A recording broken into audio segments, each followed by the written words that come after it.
अस्सलाम वालेकुम। I hope you are fine today. आज का जो हमारा लेक्चर है वो मैथमेटिक्स लेक्चर पार्ट के बारे में है और इक्वेशंस हमारे पास ऐसी है जो एक्सपोनेंशियल वेरिएबल जो है एक्सपोनेंशियल फॉर्म के अंदर है। अब आपको नजर आ रहा है कि फर्स्ट इक्वेशन है, इसमें 2 raise power x plus 3 raise power y is equal to 5 है और second equation 2 raise power x plus 2 negative 3 raise power y plus 1 is equal to 6 के बारे में। तो ये हमारे पास इक्वेशन है, इसके अंदर हमने आपको वेरिएबल नजर आ रहे हैं, इन एक्सपोनेंट फॉर्म है। तो हमने इसमें x और y की वैल्यूज फाइंड करनी है। तो आइए स्टार्ट करते हैं इसको। तो हम इस सेकंड इक्वेशन को ले लेते हैं, सेकंड इक्वेशन को थोड़ा सा सिंपलीफाई कर लेते हैं। सेकंड इक्वेशन में देखें तो यहाँ पे 2 रेज़ पावर 2 सेपरेट कर लेंगे, इसको अलग कर लेंगे, 3 रेज़ पावर y अलग कर लेंगे, 3 रेज़ पावर 1 अलग कर लेंगे, ये अपने पास 6 आ जाएगा। ओके, तो ये 2 रेज़ पावर 2 4 आ जाएगा, 3 वैसे आ जाएगा, इसको आप फर्स्ट में लिख देंगे।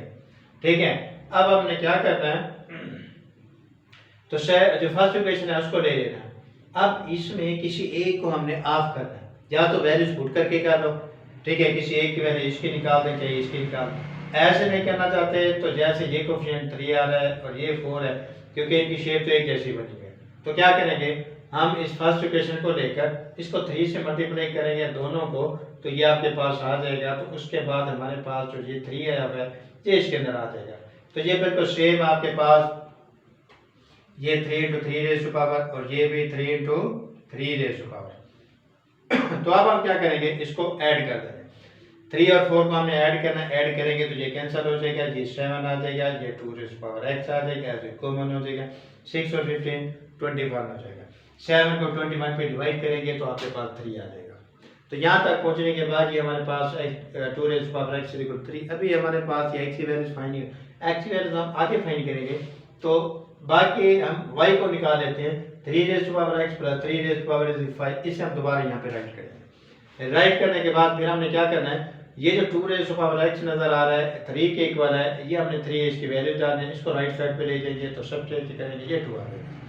ठीक है जी, अब हमारे पास एक वैल्यू ये हुई है, दूसरी ये आई हुई है, लेकिन इसमें y नहीं फाइंड हुआ हुआ। हमने क्या करना है, y को फाइंड करना है। तो y को फाइंड करने के लिए हमने क्या करना है, इसका बोथ साइड का log लेना है। तो log अप्लाई कर देंगे और log की प्रॉपर्टी के मुताबिक जो पावर होते हैं वो पहले लिखी जाती है और बाकी आप सिंपलीफाई हो जाएगा। तो भाई आ जाएगा आपके पास डिवीजन के बाद log 2 ओवर log 3। तो सिमिलर हमने क्या करना है, 2 रेज़ पावर x 3, इसके लिए भी log अप्लाई करेंगे। तो log की प्रॉपर्टी के मुताबिक x पहले आ जाएगा, उसके बाद log ऑफ 2 log ऑफ 3, इस पर डिवाइड कर देंगे। अब ये आपके पास x in term of log logarithm, y in term of logarithm, log उसमें भी log 3 और 2 है, इसमें भी log 2 और 3 है। तो log 2 की वैल्यूज होते हैं वो 0.3010 और log 3 की वैल्यूज होते हैं 0.4771। अगर हम इसकी वैल्यूज को रख कर इसके अंदर रिप्लेस करके और अगर डिवीजन का प्रोसेस कर लें तो हमारे पास x और y की एक्यूरेट वैल्यूज होगी। ये मैं आपके लिए छोड़ देता हूँ। So dear student, I hope you learn this lecture for the mathematics, which is a very complication because you know that the variable in the power form which we have to find. So subscribe my channel, which is your channel. You grow it and you subscribe it. Wait for the next video. Thank you, Allah Hafiz.